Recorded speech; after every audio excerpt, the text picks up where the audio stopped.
এটা যৌক্তিক দাবি, যৌক্তিক আন্দোলন। এখানে আমাদের ভাই বোনেরা আসবে, আমাদের অভিভাবক আসবে। আপনারা অবগত আছেন যে 12তম দিনের মতো আমরা বরিশাল ব্লক কর্মসূচি পালন করছি এবং কতিপয় ডিপার্টমেন্ট থেকে আমাদের সাথে যোগাযোগের জন্য রিপ্রেজেন্টেটিভ পাঠানো হয়েছে। যেমন ডিসি অফিস থেকে একজন এসেছেন, আমাদের শেরেবাংলা মেডিকেল কলেজের পরিচালকের পক্ষ থেকে একজন এসেছেন।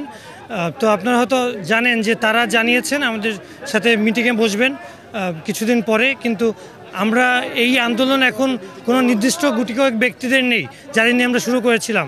যে সকল ভোগান্তির স্বজন আছেন তাদের নিয়ে যাদের শুরু করেছিলাম, এই আন্দোলন এখন সবার মধ্যে ছড়িয়ে গেছে। শুধু এখন এই আন্দোলন বরিশালের মধ্যে সীমাবদ্ধ নেই, পুরো বরিশালবাসী যেহেতু এখানে উপস্থিত আছে, আমরা তাদের বিপক্ষে যেতে পারি না। এই আন্দোলনের যারা উপস্থিত আছেন তাদের বক্তব্য অনুসারে আমরা সিদ্ধান্ত নিয়েছি এবং সেটাই তাদেরকে জানিয়েছি। আমাদের সিদ্ধান্ত ছিল এই আন্দোলনে শেরেবাংলা মেডিকেল কলেজের পরিচালক যে অপারগতা স্বীকার করেছেন, সে অপারগতার বিপক্ষে আমরা বলতে চাই এই সংস্কার এখন স্বাস্থ্য মন্ত্রণালয়, স্বাস্থ্য অধিদপ্তর এবং গণপূর্ত বিভাগের আন্ডারে আছে। আমরা এই সংস্কারের ক্ষেত্রে স্বাস্থ্য উপদেষ্টার হস্তক্ষেপ কামনা করছি। আমরা শুধুমাত্র তার দৃষ্টি আকর্ষণ করে বলতে চাই, আমরা হয়তো প্রতিনিধি দল পাঠান, আমরা তার সাথে বসি, তার সাথে কথা বলি এবং সংস্কারের বিষয়ে কথা বলবো। এবং আপনারা তো অবগত আছেন যে আমাদের যে তৃতীয় দফাটি আছে স্বাস্থ্য সংস্কার কমিশন, এই কমিশনটাকে আমরা অনুরোধ করব তারা যেন শেরেবাংলা মেডিকেল কলেজে আসে এবং এসে অবস্থা দেখে কমিশন নতুন করে সংস্কার করে। এটাই আমাদের সর্বশেষ কথা ছিল। তাদের পক্ষে বার্তা ছিল যেন আমরা সমঝোতায় বসি, কিন্তু আমরা আবারও বলছি জনতার যে এই আবেদন, তারা এটাই বলেছে যে আমরা বিভিন্ন জায়গা থেকে এসেছি, এখানে আমাদের পরিচালক মহোদয়ের রিপ্রেজেন্টেটিভ আছেন, ডিসি অফিস থেকে এডিসি এসেছেন, কিন্তু তারা বসতে চেয়েছেন, নির্দিষ্ট একটা সময় দিয়েছেন, কিন্তু ছাত্র জনতার এই দাবি এই মুহূর্তে আমরা বসতে পারি না। 12তম দিন পরে এই দাবিতে আমরা কোনো এসি রুমে গিয়ে কথা বলতে পারি না। এই দাবি এখন ছাত্র জনতার, এখন ছাত্র উপদেষ্টাকেই চলে আসতে হবে। উপদেষ্টার হস্তক্ষেপ চাচ্ছি আমরা। অনেকখানি ভোগান্তি, অনেক লোকজন দেখলাম যে পথে বসে আছে, দাঁড়িয়ে আছে গাড়ির জন্য, সবাই দাঁড়িয়ে আছে, কষ্ট হচ্ছে সবার। আমি জিয়া সড়ক থেকে আসছি বরিশাল, আমি বাবার বাড়ি যাচ্ছি গুঠিয়া। না, গাড়ি পাচ্ছি না, কোনো গাড়ি নেই পথে। আধা 1 ঘন্টার অলমোস্ট।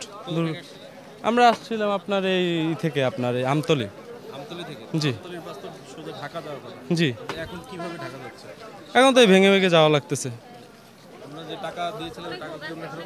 জি জি জি।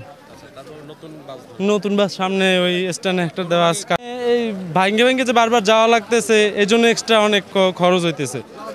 ঠিক আছে, অনেক গাড়ির টাকা ফেরত দিয়ে দিছে ম্যাক্সিমাম। তন্ময় গেলে আপনার সমন্বয়ের অভাব, ওষুধ পায় না, তারপরে আপনার ওই যে ড্রেসিং ভালো না, বেড ভালো নাই, অনেক সময় টয়লেটে গেলে দারোয়ান লাগে, গেটে থাকে যায় না। এটা নিয়ে শিক্ষিত আন্দোলন, এই আন্দোলনের কারণে রাস্তা অবরোধ, যার জন্য কোনো গাড়ি যাচ্ছে না। তা আমরা যারা টিকিট কাটছি শশা কাউন্টারে আবার অপেক্ষা করে আমাদের টাকা ফেরত দিচ্ছে। এখন কারো মতো কেউ হাইটে যাচ্ছে, কেউ অপেক্ষা করতেছি আমরা। তারা বলছে আমাদের 6টা পর্যন্ত আছে, যদি এর মধ্যে আলোচনা হয় তাহলে আমরা ছেড়ে দেবো, আর নাহলে 6টার পর আবার ওটা চলতেই থাকবে লাগাতার আর কি। এইটা আর কি। আমার নাম জুয়েল মৃধা, বাউহাল থেকে। কোথায় যাচ্ছেন, মানে কি পরিমাণ দুর্ভোগ? ভাইয়া আসছি তো চট্টগ্রাম থেকে, এখন যাব বাড়িতে, গ্রামের বাড়িতে যাব।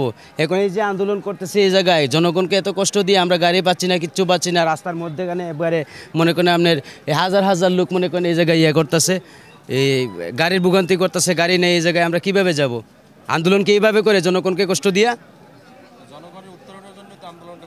জনগণের উত্তরের জন্য একজনের জন্য করতেছে, এ করে নাকি হাজার জনকে কষ্ট দিয়ে একজনের জন্য উপকার।